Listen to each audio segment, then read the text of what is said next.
Hi everyone, I'm Paul. And I'm Michelle. And you're in The Spooky Coop. Welcome to the Spooky Coop.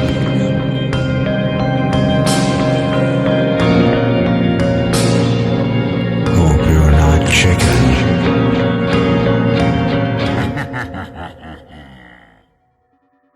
And welcome to the Spooky Coop. Here in our high-tech spooky studios, located near the foothills of haunted New Hampshire, we bring you this year's Halloween special about the wickedly haunted Bailey House. This episode is not for the faint of heart or those averse to gruesome goings-on. This is a story of true terror. So get your Halloween candy ready and strap in. Here we go. Hi, I'm Tyler. Since it's Halloween, I thought I would tell you what happened to me last year on Halloween night, when my friends dared me to go into the old abandoned Bailey house. The whole neighborhood knew it was haunted. They said that on Halloween night of 1989, John Bailey, the oldest of 5 children, and his younger brother Stephen, got a shotgun and an axe and killed the rest of the family as they slept. They both believed that on Halloween, the veil between the world of evil and humans was at its thinnest.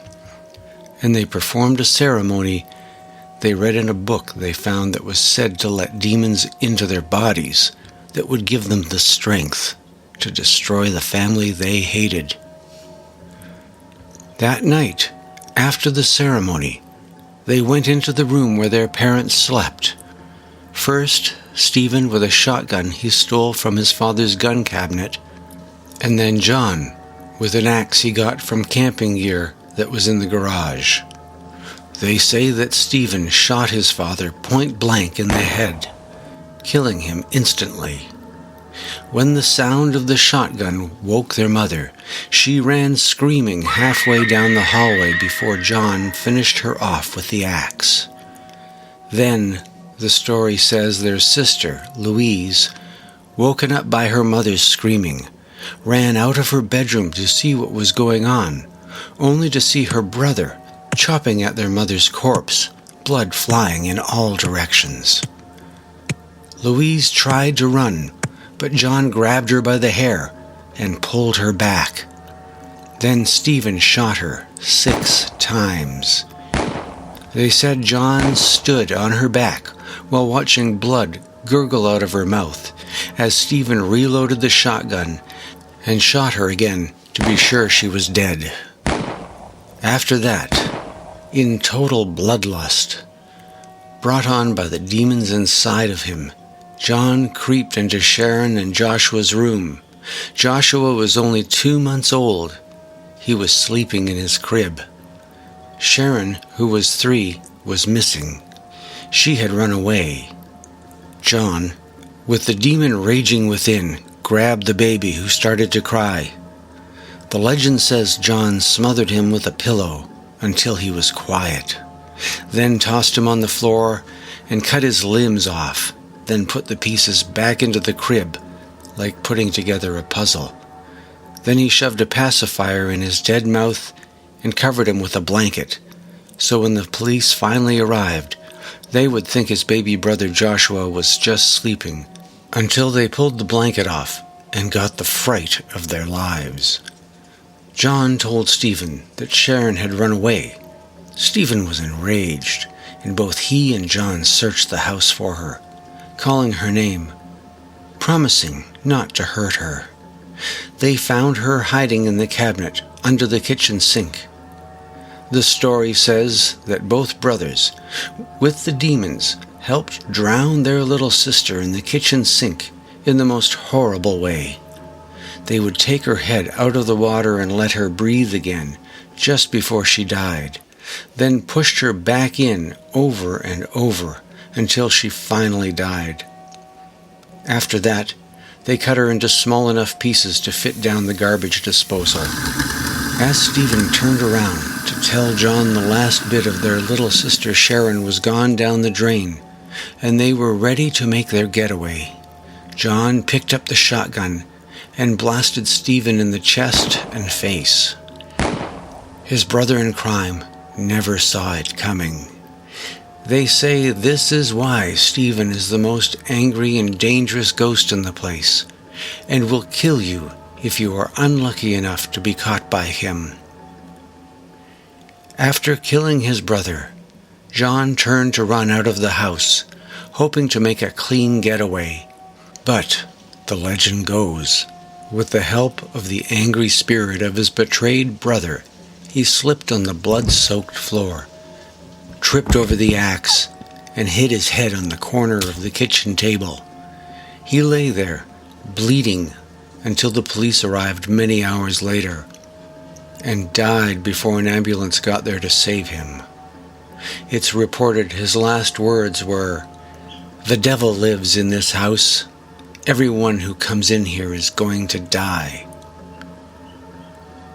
Over the years, a bunch of local ghost hunter groups in the area went into the place to see if they could prove it was haunted on Halloween, the anniversary of the murders, and didn't stay very long. They never tried again. I know one guy went in with a group of them on Halloween and came out with scratches all over his back and refused to talk about what happened. Another guy said someone tried to push him down the stairs. His group said they have a recording of a woman screaming, but they never put it online, so I doubt it.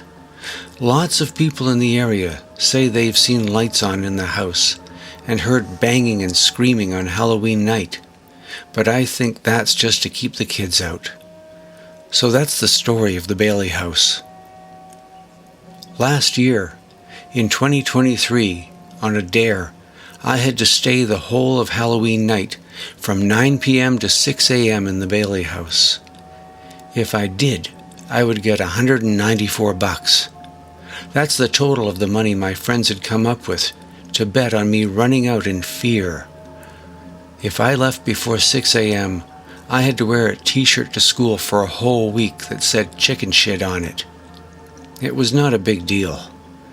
I kind of believed in ghosts, but I really didn't think the Bailey House was any big deal. If it was haunted, someone would have torn it down a long time ago. Plus, it was for sale. You can't sell a haunted house as far as I know. Anyway, back to the dare. The rules were I could have a flashlight and my phone, but only for pictures and videos. If it showed any calls, I would lose the bet, and I had to stay awake, texting them, and only them, every hour or so to prove I was awake. I was ready. I had a flashlight and extra batteries. I made sure my phone was charged, and I grabbed a couple of bags of flaming hot Doritos and a couple of Red Bulls. They frisked me for a second phone. Then I entered the house through a broken board on a back window. It was dark, really dark, and it smelled really bad, like urine and old rotted wood. There were things moving on the floor and walls, but I couldn't see them. I turned on my flashlight, only to see a horde of cockroaches run for cover. The light illuminated graffiti all over the walls, mostly things like, "You're going to die here," "Satan lives here," "Get out while you can," and a crapload of vulgar stuff that can't be put in this podcast. I was expecting old mattresses, needles, and other drug paraphernalia on the ground, but there was nothing. I have been in abandoned houses before, and usually there was that type of stuff. That was kind of strange to me. I walked further in. There was a hallway in front of me. A door to the right seemed to lead to a room with 3 broken windows that made a round bulge. They were boarded up, like all the windows. I figured that was the living room. Nothing crazy happened there. I would hang out there when things got weird. but it really didn't help much. It was long, and the door behind it came out behind the stairs. There was a door to the right that opened up under the stairs. It led to the basement. The stairs down were collapsed and rotting at the bottom. That area connected to the hallway, to the front of the house. 2 more doors came off the other side of the hallway. One I knew from when I came in went to a room that would be an empty room that could be like maybe another place to put a TV or maybe a dining room. But the other one, closer to me, was definitely the kitchen. I could see the reflection of the dark polished wood cabinets from the flashlight beam. I took a deep breath and walked in. Nothing happened. I didn't know what I expected. There was a bathroom off the kitchen. Nothing there either. I walked into the empty room towards the front. Nothing. It was time to go up the stairs. I figured the stairs were safe, because ghost hunters were up there just the year before. Still, I took them slowly and tested each step. When I reached the top step, I sat for a while and rested. It was only 9:25 p.m. It was going to be a long night. I hung out and played Call of Duty. They never said I couldn't hit the web. At 9:30 p.m., I made my check-in call, then sat and played until the next call-in at 10 p.m., and so on until 11 p.m. Then I decided I was getting bored and my butt was getting sore sitting on the old hard step. Time to get up and check out the bedrooms.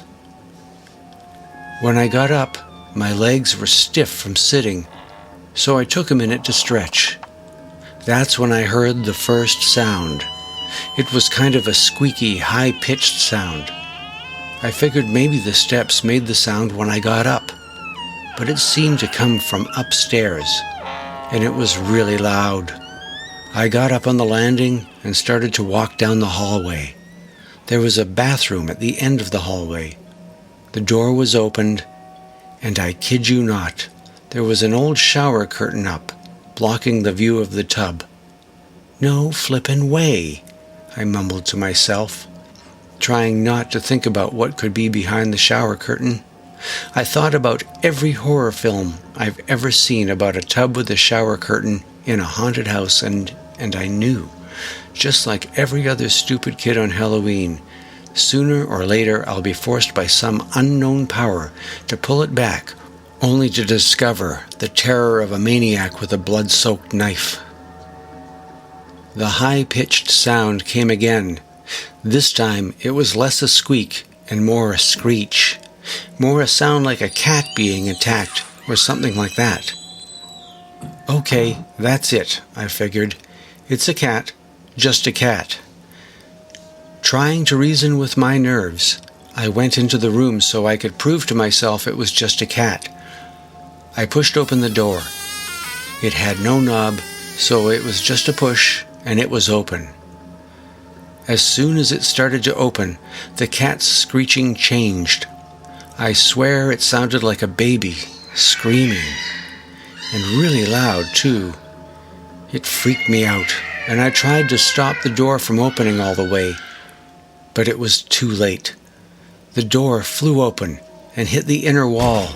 Then everything was silent. I turned and started back for the stairs. I was getting out of the house. But I stopped. I remembered the bet. What an idiot, I said out loud and stamped my foot. I should be recording this for my TikTok. It was just about call-in time, so I called in a bit early and told the guys what happened.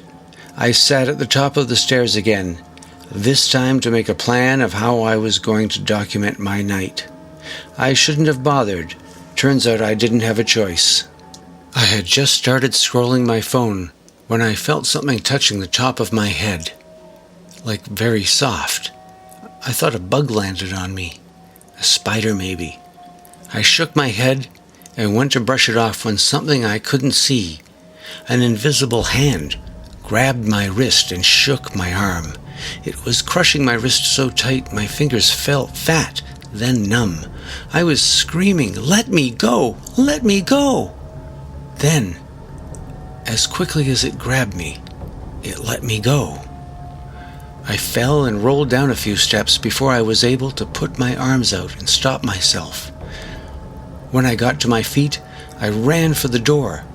But before I reached the door, there was a pale, kind of almost see-through man standing in front of me.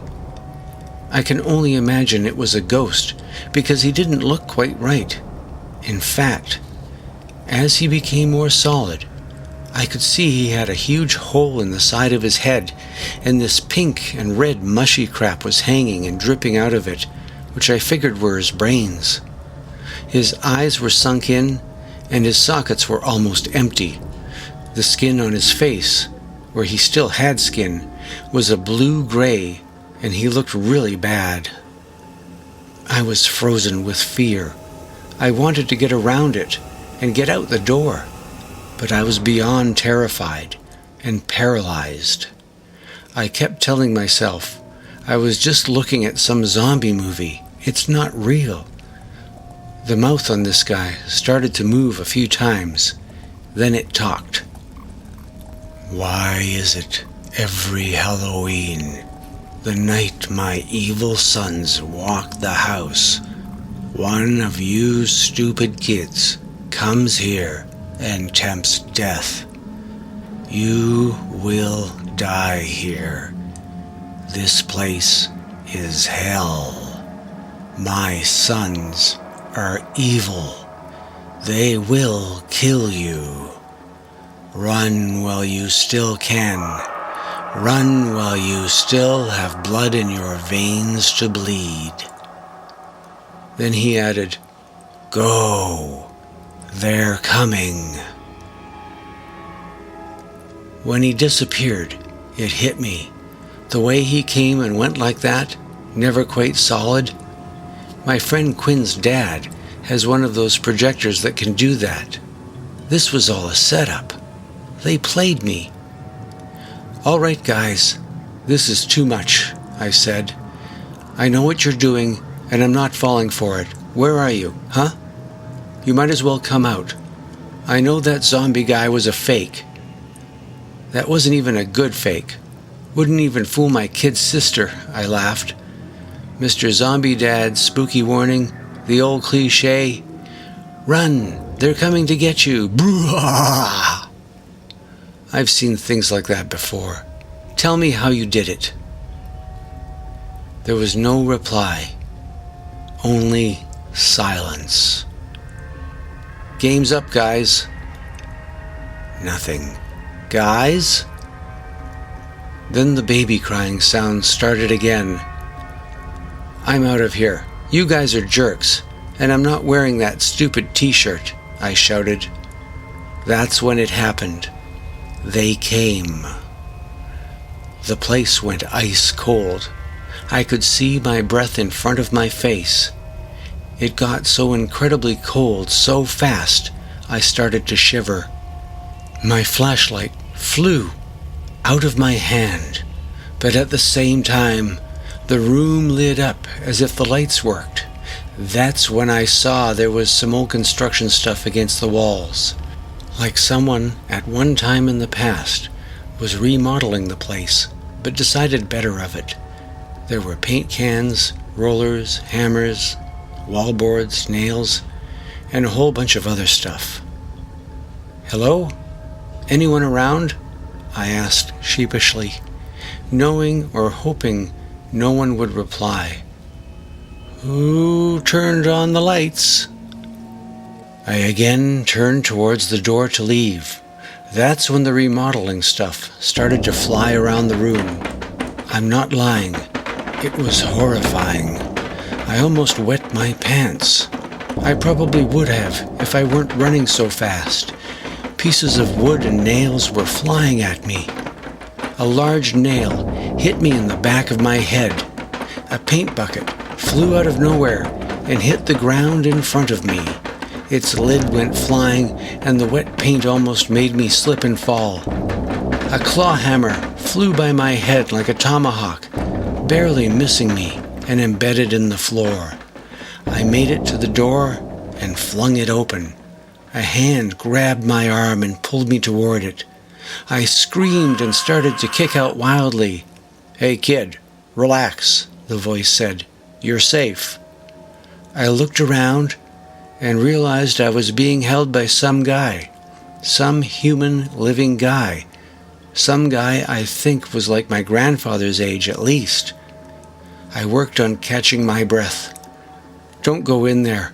I swear to God, it's really haunted," I tried to explain. "I'm not making it up." "Yeah, I know," he said. "It happens every anniversary of the killings of the family every year. And every year, someone or group of people goes in there ghost hunting and finds themselves in trouble. That's why I'm here now. I was about to go inside when I saw the door open and you run out." He looked past me. "Anyone else in there?" "No, just me," I said. "Good. Let's keep it that way," he replied with a stiff tone. He sat on the front stoop and took out a Bible and started reading. The more he read, the louder the screams and bangs got inside the house. Even the doors and windows banged. By about 5 a.m. in the morning, all the sounds were gone. The guy closed his Bible and said, "They'll sleep for another year. I advise you not to come back. They know you now. You could wake them up before it's their time." Then he just walked away. At 6 a.m. on the dot, my friends showed up and I told them what happened. I showed them the paint on my shoes and played them my recordings. I even showed them where the nail hit me on the back of my neck. It was still there, not deep, but just enough to stick into my skin. No one knows why they never tore down the old place, or it never burned to the ground, as a lot of old places have. It still stands to this day, and it has a new for sale sign on it as a fixer-upper. I wonder if an exorcist is included. People say Halloween is just a holiday where kids get dressed up in costumes and go door to door for candy. I know a place where Halloween is a house of death. I would tell you where it is, but I don't want to be responsible if you go there. I have no doubt demons are real, and John Bailey and his brother Stephen were demons, and they still are, and they're there, waiting to kill some more. Happy Halloween. Hope you have a safe one, free from demons. Sleep tight. So, dear listeners, what do you think of this week's episode of The Haunted Bailey House? Truly horrifying, isn't it? Not all scary stories have happy endings, but here at the Spooky Coop, at the end of every episode, we always wish you all, every one of you, an amazing week full of hope and wonder. Happy Halloween. Be safe. Be happy. Until next time, when we see you in the Spooky Coop.